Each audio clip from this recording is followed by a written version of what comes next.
Pemirsa, jika jaksa menilai cerita pemerkosaan Putri Chandrawati di Magelang hanyalah hayalan belaka, mengapa jaksa hanya menuntut Putri dengan pidana 8 tahun penjara? Sudah bergabung bersama kami penasihat hukum keluarga almarhum Brigadir Yosua Martin Lucas Simanjuntak. Selamat malam, Bang Martin. Selamat malam, Mbak Sylvia. Apa kabar? Kabar baik. Bang Martin, jika pemerkosaan Putri oleh Yosua disebut jaksa adalah cerita fiktif, bagaimana sih seharusnya tuntutan jaksa kepada Putri? Itu yang pernah saya sampaikan di awal ya, ketika kita mendengarkan tahapan akhir pembacaan tuntutan terhadap Putri ya di hari Rabu minggu lalu kalau nggak salah itu ya. Di situ disampaikan bahwa kesimpulan jaksa tidak ada pemerkosaan karena tidak cukup alat bukti gitu ya.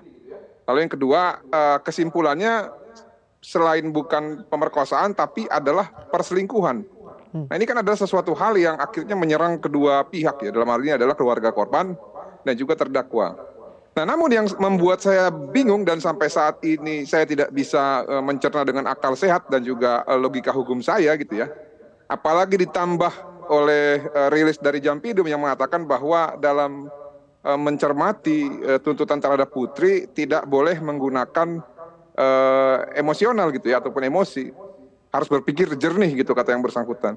Ini yang menurut saya aneh. Kenapa? Karena dalam kesimpulan sendiri jaksa mengatakan bahwa kesimpulannya adalah bukan pemerkosaan melainkan perselingkuhan.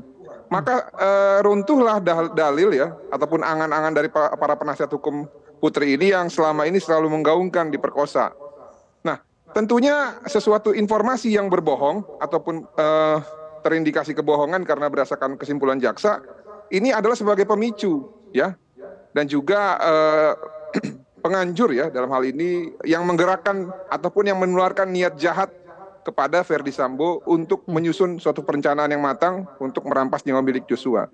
Nah, peran itu tidak dimasukkan Mbak Sylvia ke dalam peran aktif di dalam surat tuntutan jaksa.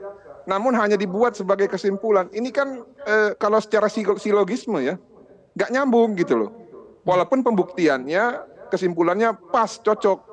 Ya, walaupun ditolak oleh keluarga mengenai perselingkuhan tersebut, tapi kesimpulan dan hasilnya dalam bentuk ancaman hukuman pidana gitu ataupun permintaan hukuman pidana kepada hakim itu nggak nyambung menurut saya. Nah, sampai saat ini saya belum bisa mendapatkan jawaban yang masuk ataupun masuk akal dan sesuai dengan logika hukum yang diberikan oleh Kejaksaan Agung dalam hal ini. Dan yang sependapat dengan saya itu bukan hanya saya. Bukan hanya masyarakat biasa, ada Ketua Umum Peradi yang sependapat dengan pernyataan saya di doorstop pengadilan tersebut. Lalu ada bekas Jamwas ya, Bapak siapa namanya itu, Jasman Panjaitan yang juga sependapat dengan saya. Baik. Dan masih banyak lagi ahli-ahli hukum di belakang layar yang kita pada saat berdiskusi juga mengatakan hal yang serupa. Nah makanya sekarang tiba-tiba ada suatu lubang yang belum bisa ditutup oleh Kejaksaan Agung dalam hal ini untuk memberikan penjelasan mengapa sudah membuat suatu kesimpulan perselingkuhan tapi implikasi terhadap penerapan hukumannya disamakan dengan penyerta yang lain gitu. Ya. Putri tidak dianggap sebagai pelaku utama karena tidak ikut menembak Yosua. Tahu perencanaan, terlibat dalam perencanaan, tetapi karena tidak ikut mengeksekusi, makanya dituntutnya 8 tahun. Beda dengan Richard Eliezer. Masuk akal tidak itu, Bang Martin? Justru salah itu. Kenapa? Richard walaupun sebagai pelaku ya, saya menolak Richard dikatakan eksekutor loh. Karena eksekutor itu adalah idealnya relevansinya adalah sebagai orang yang menghabisi ya, ataupun orang yang mengeksekusi. Faktanya bukan Richard yang menghabisi nyawa milik Joshua. Siapa? Diduga keras Verdi Sambo ya dengan tembakan terakhirnya di kepala itu. Nah makanya Richard itu hanya sebagai pelaku biasa yang sebenarnya bisa digantikan dengan ajudan yang lain. Karena stok ajudannya Verdi Sambo kan banyak. Ada Romer, ada Prayogi, ada Daryanto, ada Kuat. Bisa saja digantikan. Nah tadi mengenai Putri, itulah yang saya bilang tadi, peran aktifnya tidak dimasukkan. Apa perannya sebagai pemicu? Pemicunya apa? Memberikan informasi palsu, memberikan informasi yang angan-angan, memberikan informasi yang bohong kepada suaminya. Nah tujuannya apa? Karena itu menularkan niat jahat kepada suaminya. Ya, sehingga suaminya memiliki niat jahat. Bang Martin, kalau Anda cermati dari berbagai alat bukti di persidangan, apakah direct evidence yang menunjukkan keterlibatan Putri dalam menyusun pembunuhan berencana bersama Sambo itu sudah lengkap atau kurang?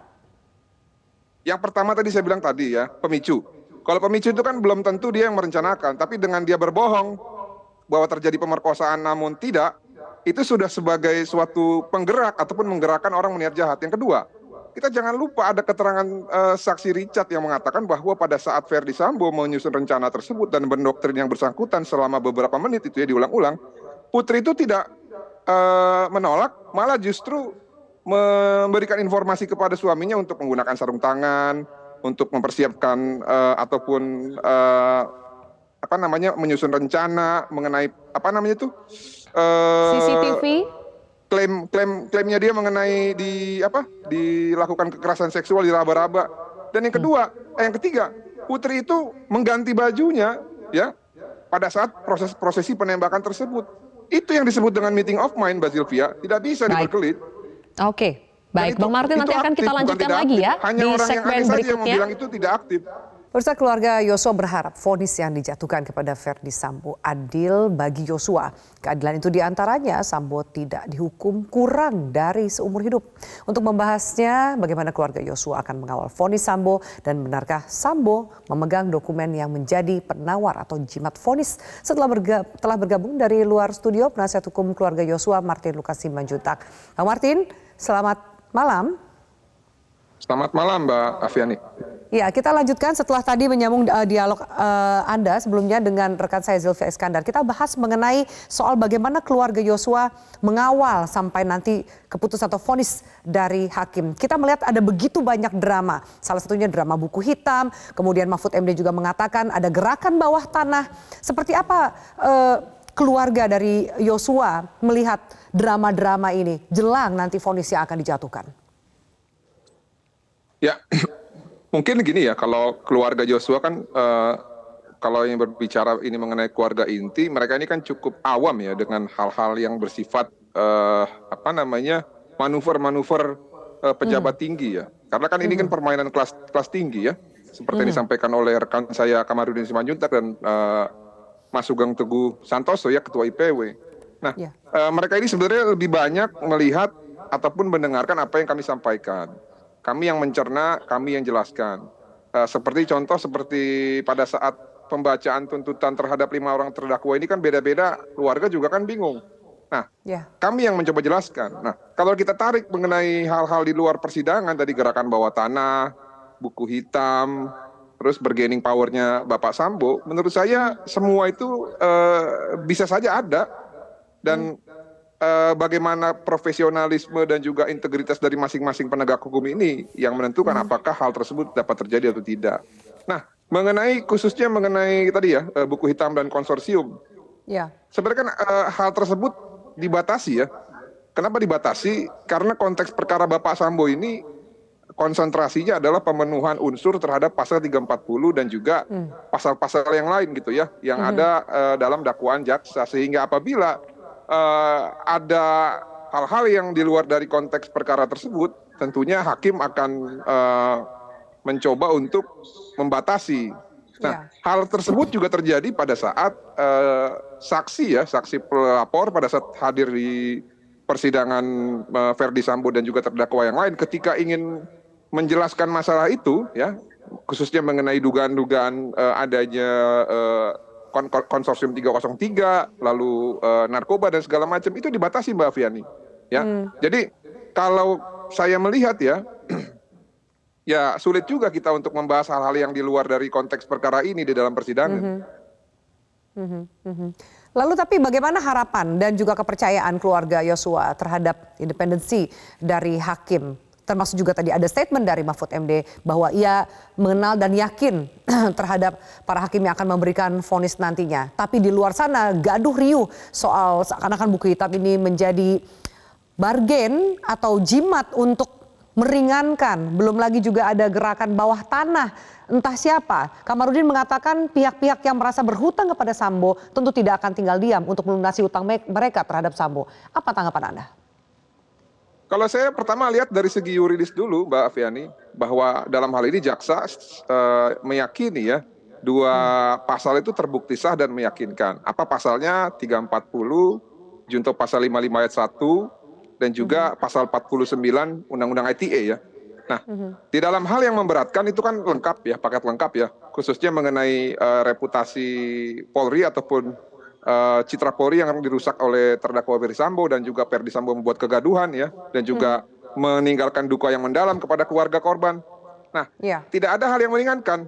Ya, tidak ada hal yang meringankan. Saya setuju memang itu mungkin challenge kepada hakim untuk mengisi gitu, ataupun sengaja diberi ruang untuk diisi. Tapi itu tidak sepenuhnya benar, ya. Oleh karena itu konsekuensi logis dari tuntutan jaksa, apabila hakim sependapat kedua pasal tersebut terbukti, kan tinggal perdebatannya adalah hanya tinggal apakah ada hal yang meringankan atau tidak. Nah, kalau ada hal yang meringankan, ya, maka vonisnya tidak bisa maksimal. Peluangnya adalah seumur hidup atau 20 tahun. Apalagi di dalam kesimpulan jaksa penuntut umum ada hal-hal yang sifatnya bisa menguntungkan Ferdi Sambo. Apa itu? Tidak ada pemerkosaan, yang ada perselingkuhan.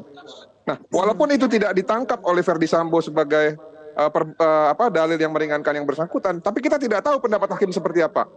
Ya, oleh karena itu selain majelis hakim nanti berpendapat lain, misalkan mengatakan bahwa Ferdi Sambo bebas dari seluruh tuntutan, maka apabila tuntutan itu semua terbukti, vonis itu tidak bisa lari jauh dari seumur hidup ataupun 20 tahun gitu ya. Iya.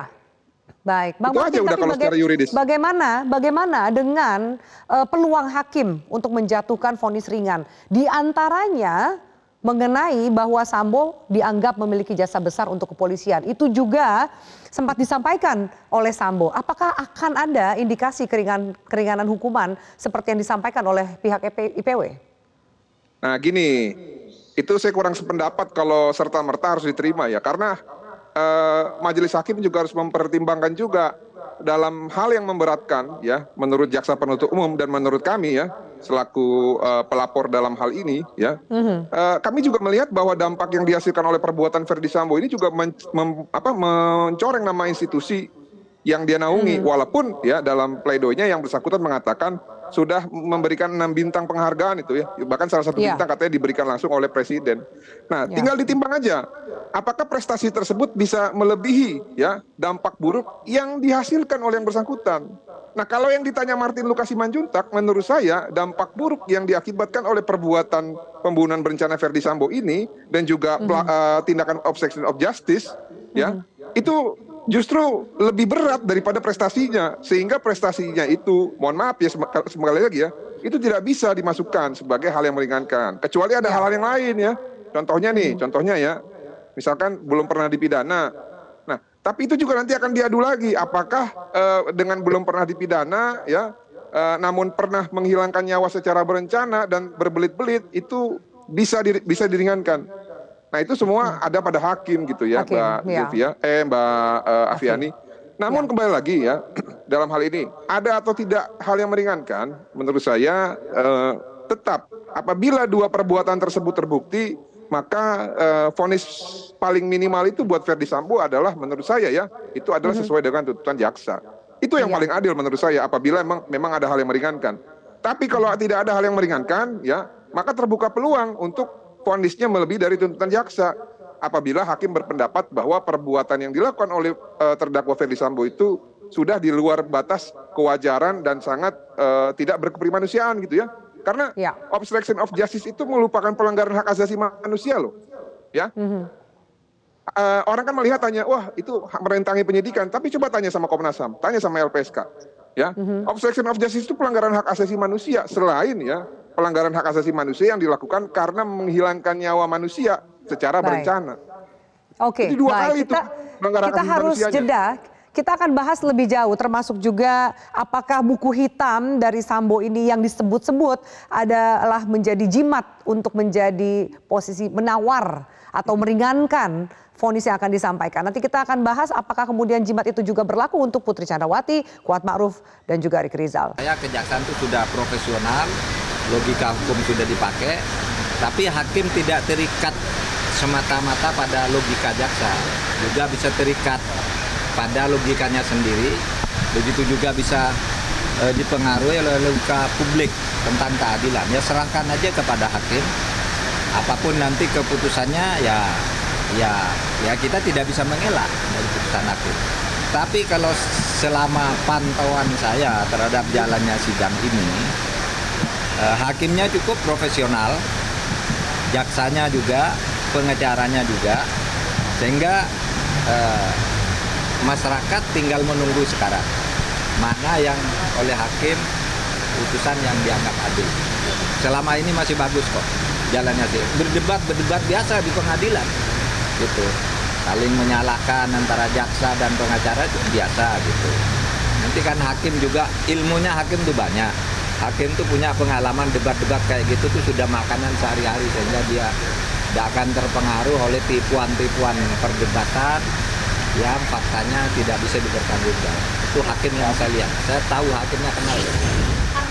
Dan pemirsa, kita lanjutkan diskusi kita. Kita bergabung, kita akan sapa dulu mantan Komisioner KPK Saud Situmorang. Bang Saud, selamat malam.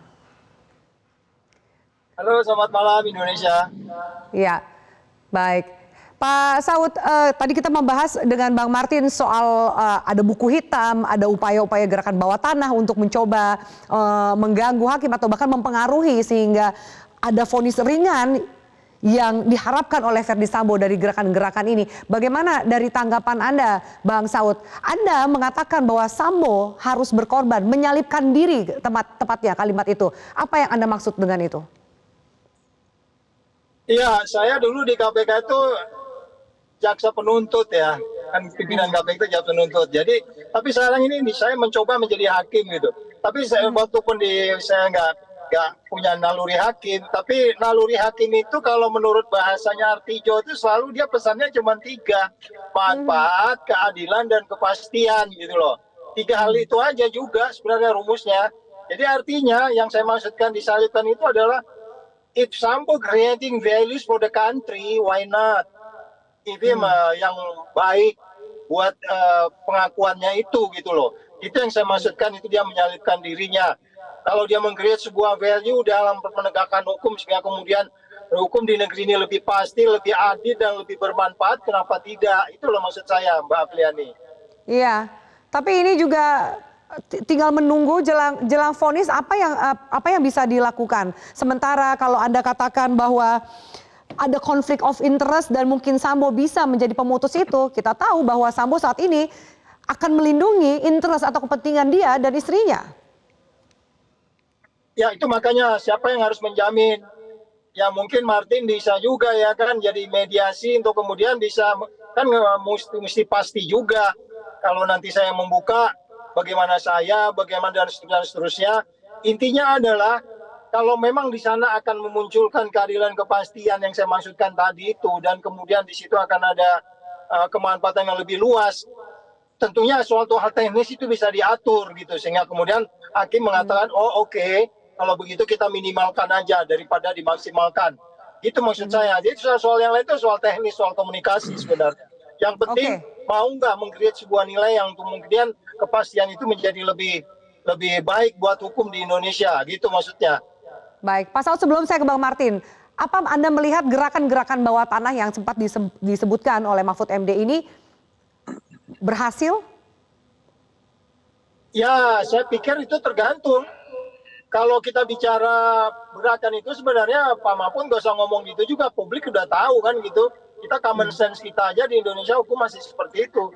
Tetapi saya percaya kalau memang ini kasus menjadi perhatian publik, tentunya pasti hakim kita yang terhormat sudah tidak dalam posisi untuk setengah hati lagi. Persoalan di Republik ini kan kita sering setengah hati, half-hearted, karena konflik of interest. Hakim kita saya harap tidak ada konflik of interest di antara mereka, sehingga kemudian dia bisa firm benar untuk melakukan seperti apa yang kita harapkan tadi. Kira-kira gitu, Mbak.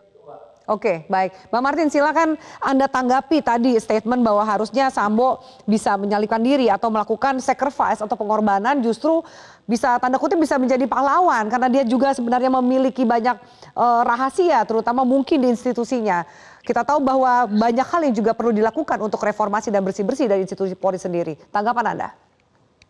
Ya, kalau saya cermati apa yang disampaikan oleh Bang Saud ya, ini sebenarnya sejalan dengan apa yang sudah kita jalani selama ini ya, bahwa kita itu tidak bisa, kita itu dilahirkan bukan hanya untuk diri kita sendiri, negara dan bangsa juga butuh kita. Ada adagium dari Cicero ya, non nubis sulum nati sumus ortusque nostri patrem patricia vindicat partem amici. Ya, itu artinya bahwa orang itu tidak boleh egois. Negara dan bangsa juga membutuhkan kita. Nah, itu saya setuju apabila memang Verdi Sambo mau membuka kasus ini. Dan bahkan ya, saya dan tim penasehat hukum juga siap menjadi fasilitator untuk meminta permaafan kepada keluarga asalkan mereka benar-benar mau melakukan hal tersebut. Namun yang jadi pertanyaan adalah dalam persidangan tahap pengadilan negeri ini kapan lagi Verdi Sambo mau melakukan itu gitu loh. Iya, iya. Karena ini sudah diambang putusan.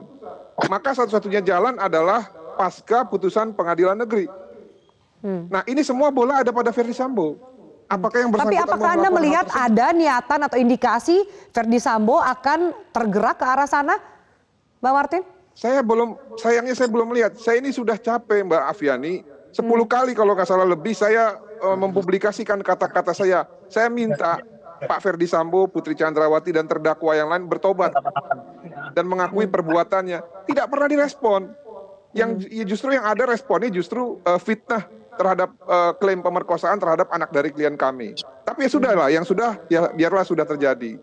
Namun walaupun memang pada saat sidang pemeriksaan saksi, rekan saya Kamarudin Simanjuntak juga sempat mengupayakan hal yang dicurigai oleh Bang Saud yang disebut dengan konsorsium 303 tersebut. Ya. Beberapa kali dimention oleh Bang Kamarudin, namun dibatasi oleh hakim. Saya paham memang karena perkara ini adalah perkara pembunuhan berencana, ya. Ya. Tapi memang tidak ada ruang untuk mengatakan hal tersebut agar dieksplorasi dan juga dikembangkan oleh terdakwa. Jadi gitu Bang, bukannya kita nggak mengupayakan Bang, udah, tapi dibatasi oleh hakim pada saat persidangan gitu. Nah, kalau memang mau membongkar, saya pikir sudah tidak ada lagi kesempatannya dalam persidangan pengadilan negeri ini. Mungkin nanti pada saat pasca putusan. Dan kalau memang dilakukan, ya nggak apa-apa. Dan itu pun mungkin tergantung apa putusan dari hakim ya. Itu juga masih mungkin tergantung apa putusan dari hakim nanti untuk kita lihat apakah apa yang disampaikan oleh Bang Saud ini akan terjadi atau tidak. Bang Saud, ketika Anda melemparkan ini, kapan itu time frame yang Anda bayangkan bahwa mungkin saja Sambo akan tertarik untuk menyalipkan diri atau berkorban, melakukan pembenahan atau bersih-bersih dari apa yang dia tahu? Bang Saud? Ya. Gimana Mbak? Saya ulangi pertanyaan saya, Bang Saud. Kapan ketika Anda melemparkan wacana ini atau saran ini, dorongan Anda untuk Verdi Sambo membongkar semua penyimpangan yang ada di kepolisian, menyalipkan diri, berkorban, menjadi pahlawan, ini kapan time frame-nya? Karena kan seperti yang disampaikan oleh Bang Martin, ini kita tinggal menunggu vonis. Apakah bisa itu dilakukan nanti setelah hakim menjatuhkan putusan? Oh ya kan nanti kan biasanya kan ada ini kan masih ada ini kan masih di putusannya masih di tingkat pertama, tingkat 2, tingkat 3 dan seterusnya kan masih ada tempat. Ya. Itu ya kan begitu ya? Betul. Ya. Ya, itu aja. Jadi bahwa masih ada ruang yang panjang untuk kontemplasi atau minimal berpikir bagi Verdi Sambo. Yes. Jadi nanti kan ya itu yang saya bilang tadi masih ada tingkatan lagi, 2 tingkatan lagi paling tidak sebelum masuk ke MA mamanya kalau mereka pengen banding dan seterusnya. Jadi sana nanti kan masih ada time waktu gitu loh.